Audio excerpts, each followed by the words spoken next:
오늘도 어김없이 찾아온 주성철의 언더더시입니다.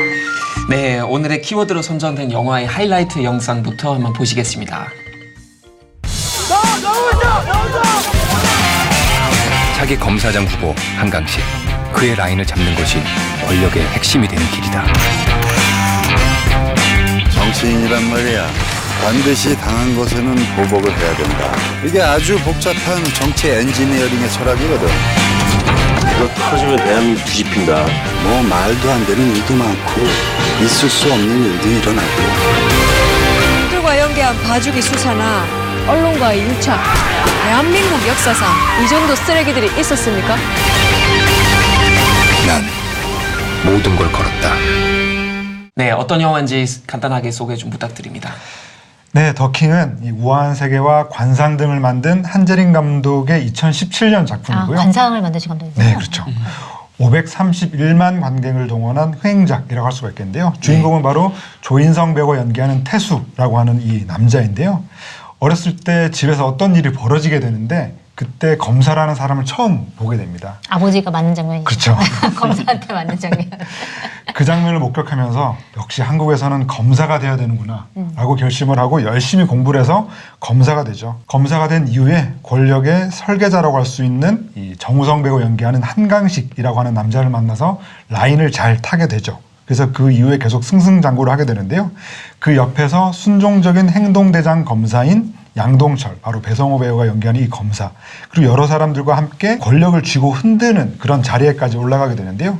하지만 어떤 대통령이냐에 따라서 이들이 그 정권이 교체하는 시기에 여러 풍파를 겪게 됩니다. 네, 그래서 맞아요. 이들은 계속 새로운 판을 짜면서 기회를 노리며 이들 앞에 닥쳐오는 이런 여러 위기들을 극복해 나가려고 하죠. 대한민국 검사 생활백서 같은 네. 그런 작품이라고 할 수가 있겠습니다. 네. 저는 그 장면 있잖아요. 점집에 가가지고 맞아요. 무당 누가 보러 이렇게 가고. 물어보고 네. 나오자마자 대중이 그 장면이 그러니까 자칫 이런 말씀하신 것처럼 우스꽝스럽게 그려질 수 있는 이런 모든 장면들이 정말 뭐 군사 보호 시설에서 뭐 해수욕을 하기도 하고 맞아요. 막 그렇게 또 당선자를 맞추려고 구판을 벌이는 것처럼 우리가 지금까지 미처 몰랐던 그런 검사들의 이면을 좀 잘 볼 수가 있었습니다. 네, 맞아요. 맞습니다. 그래서 여기서는 대한민국을 움직이는 보이지 않는 세력, 영화에서는 검찰의 전략부 기획수사팀이라고 나오는데 이게 지금 우리가 얘기한 특수부, 캐비넷에 쫙 사건들을 모아놓고 때가 되면은 묵은지처럼 사건을 네. 꺼내가지고 터트린다. 그래서 이런 일들이 사실 아직까지도 많이 벌어지기 때문에 이 계속 요새도 특수부 수사를 줄여야 되고 특수부를 축소해야 되고 이런 얘기들이 많이 나오는 것 같아요. 네. 그 최근에 이제 제가 여러 해외 비평가나 기자들을 만나서 이게 받은 질문이 있는데요. 네.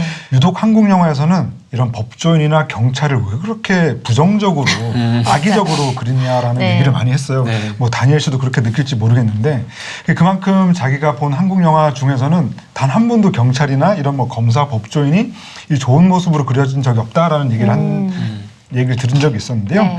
그런 것만 봐도 뭐 최근에 뭐 김기춘, 우병우 같은 사람들이 대두되면서 법피아라고 네. 하는 그 표현까지 아. 쓰였고요. 네. 제가 볼 때는 과연 이게 지금도 과연 많이 변했을까라는 그런 의문이 들기도 하고요. 맞아요. 실제로 이 영화를 연출한 한재림 감독이 그런 얘기를 했어요. 한국만큼 권력자가 잘 살고 있는 나라가 없다. 그러니까 지금까지 수많은 한국 영화에서 이 피해자들의 입장에서 한국 사회의 그 모순과 부조리를 잘 보여준 작품들은 많았지만 과연 이 권력자의 입장에서 이런 문제들을 바라보면 어떨까. 그래서 검사를 아예 주인공으로 내세워서 네. 그들의 이면을 들여다보면 어쩌면 그 안의 부조리와 모순이 더 적나라하게 보이지 않을까라는 네. 그런 연출의 변을 밝히기도 하셨죠. 그러니까 한국 영화 보면 좀 전반적으로 특히 좀 대작들은 항상 약간 비슷한 소재를 나오는데 일단 깡패 많이 나오고요. 깡패 많이 나오고 그 다음에 정치, 그 다음에 선거 말씀하시는 어떤 뭐 그죠 검사 이야기, 네. 뭐 그런 재판 이야기, 정의 이런 거는 정말 유독 되게 많은 영화의 소재인 것 같은데 그만큼 사람들도 그거에 대한 어떤 좀 수요가 있는 것 같아요. 그렇죠. 그러니까 사람들이 지금- 많이 생각하니까 그거에 네. 대해서 많이 뉴스도 많이 나오니까. 네. 맞습니다. 예. 그래서 이 영화도 보면 이제 태수라는 인물 보면 자기는 힘을 가져야겠다는 그런 발언을 이제 영화가 시작하다가 나중에 그 힘이라는 걸 결국 국민으로부터 비롯된다는 약간 그런 메시지로 거의 끝나는 것 같아요. 맞아요. 더킹이라는 제목이 당신이 나를 찍어줬는지 안 찍어줬는지에 그렇죠. 따라서 달라진다 이렇게 얘기를 네. 하거든요. 맞습니다. 이 작품에 영화의 마지막 장면이 말씀하신 것처럼 그 야당 후보로 이제 국회의원 선거에 출마한 이 태수의 모습을 보여주고 있는데요. 네. 그 실제로 2016년 이 영화가 한창 촬영 중일 때 4.13 제20대 국회의원 선거가 실제로 있었는데요. 아, 네네. 그때 이 작품이 이런 국회의원 그 선거 장면을 마지막 장면으로 쓰다 보니까 당시에 이 한재림 감독과 이 조인성, 배성우, 류준열 배우가 네. 이 투표를 하는 인증샷을 찍기도 했었거든요. 네.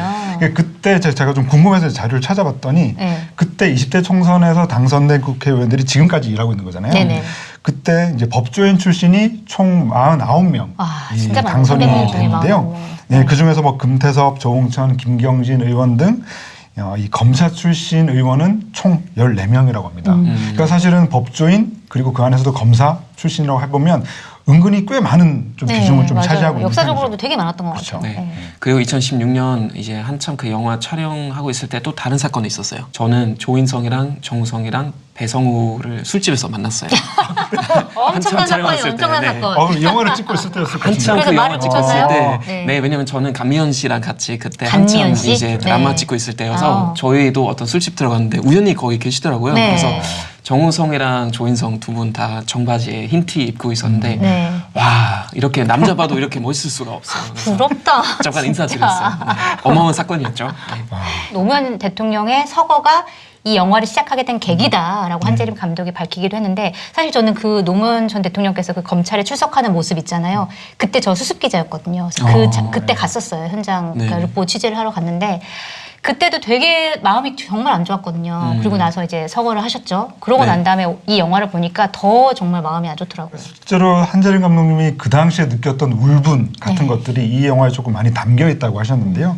그러니까 실제로 이 영화에서 자료 화면으로도 쓰이잖아요. 이 대통령 탄핵, 그 노무현 대통령의 탄핵이 가결될 때 당시 국회의원이었던 이 박근혜 의원 네. 네, 아, 웃는 장면. 미소 아. 자료 화면이 담겼는데 그래서 지금 다시 봐도 그 순간만큼은 이렇게 서늘할 정도로 정말 맞아요. 힘든 순간이었는데요. 네. 그런 것들을 보면은 과연 이 검사라는 사람들은 어떤 사람들일까 너무 네. 궁금해지는데 네.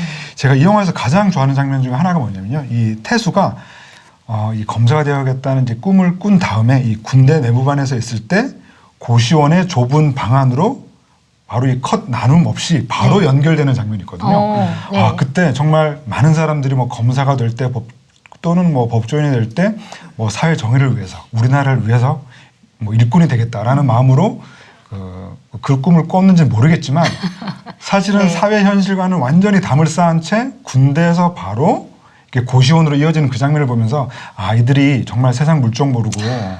그런 게 이렇게, 담겨 있었군요. 네, 이렇게 정말. 가는구나라는 생각이 그 장면을 통해서 바로 떠올랐습니다. 그나마 근데 태수는 양아치 아버지 밑에서 굉장히 험하게 자란 사람이긴 하지만 최근에는 사실 또 사법고시 패스한 사람들 이런 사람들 보면은 다 좋은 집안에서 강남에서 자라서 좋은 교육 받고 사실 서민의 생활이라고는 잘 모르는 분들이 사실은 검사가 되고 판사가 되고 이렇게 되어가고 있잖아요. 그런 것들도 굉장히 되게 안타까운 것 같아요. 네, 맞습니다. 그리고 대수라는 인물 보면 이제 모든 거 잃고 자기 와이프하고 이제 이혼 위기에 처하잖아요. 그래서 자기 와이프한테 다시 가서 다시 받아들여 달라고 하는데 네. 그냥 용서를 구하는 게 아니라 자기 비전을 얘기하잖아요. 네. 그러면서 자기 와이프가 여전하네. 그 양아치 같은 건. 두 분 봤을 때는 좀 여자가 남자를 받아들이는 거는 결국 자신감, 아우라, 또한 비전 때문인가요? 경험상을 말씀해 주시면. 얼굴 때문이죠. 조인성이 잘생겼잖아요. 조인성이라서 다시 받아주는 거네요. 그런 거죠. 명확하게. 맥도날드에서 밥을 먹어서 그런 거 아니고? 그런 거 아니고요. 햄버거 먹어서 조인성이기 때문에 다시 받아들여준 거죠. 네. 어떻게 저도 생각하세요? 그게 공감하는. 아, 진짜요? 왠지 그 장면에서 조인성의 어떤 얘기나 모든 것들이 네. 되게 진심처럼 느껴져서 네. 그 순간만큼 마음이 동할 수밖에 없을 것 같아요. 그러면 우리 둘이 가서 우리 비전 얘기해주면 받아 주지 아니 비전이라도 않을까요? 얘기해야 되는 거죠. 누구는. 아 비전이라도 또 비전도 없어서 비전이라도. 저는 이미 뭐 비전이라도. 그런 기회를 상실한 남자이기 때문에 그렇군요. 다니엘 진짜. 씨의 이제 다니엘 씨만 기회가 있군요. 아유, 부럽네요. 저는 저도 한참 멀었죠. 네. 자, 어쨌거나 비전을 여러분도 하나 가지고 활동하시기를 바라면서 언더 더 시의 또 하나의 코너 있죠. 시청자 이벤트입니다. 네, 책 소개해드리겠습니다. 성찰과 너그러움이 수반된 매 순간이 우리 삶을 더 농밀하게 할 것이다. 우리의 삶을 구성하는 지혜로움에 대하여 인문학자 김경집 작가의 짧은 글, 그리고 긴 생각을 정리한 책, 인생의 밑줄이라는 책을 드릴 텐데요. 한겨레 출판사 제공으로 문제 정답을 보내주신 10분께 보내드리도록 하겠습니다. 네, 문제 드리겠습니다. 더킹에서 주인공 태수는 자신의 아버지를 뭐라고 부르나요? 1번 양아치, 2번 양상추, 3번 양꼬치, 4번 양배추. 자, 정답 보내주실 곳은 hanitv@hani.co.kr이고요. 보내주실 때는 꼭 주소와 전화번호, 성함을 남겨주시면 되겠습니다. 다시 한번 말씀드리겠습니다. 1번 양아치, 2번 양상추, 3번 양꼬치, 4번 양배추. 양꼬치 먹고 싶네요. 네, 갑자기 배가 고프네요. 오늘 다니엘 씨 생일인 거 아시죠? 지금 알았습니다. 양꼬치 다음 사드리겠습니다. 전형적인 정치 검사죠. 한강식이라는 사람이 대사가 굉장히 직접적이에요. 그냥 권력 옆에 있어. 자존심 버려 잡으라고. 그거 놓치거나 싸워서 잘된 사람 없어. 우리나라 역사에 그런 사람 없어. 누가 있어? 이름 대봐. 친일파며 그딴 놈들 어때? 다 재벌이고 장차관하고 우리나라 이거야. 독립군들 한 달 60만 원 연금 없음 밥 굶고 살아. 아유, 촌스러운 새끼 진짜. 아니 요즘도 저렇게 철없는 새끼가 다 있나? 요즘 애들은 왜 역사 공부를 안 하니? 배워야지 역사를. 네, 우리도 이런 검찰의 역사를 잊지 말아야 되도록 하겠습니다. 늘 기다려지는 주성철의 Under the Sea 다음 시간에도 찾아오겠습니다.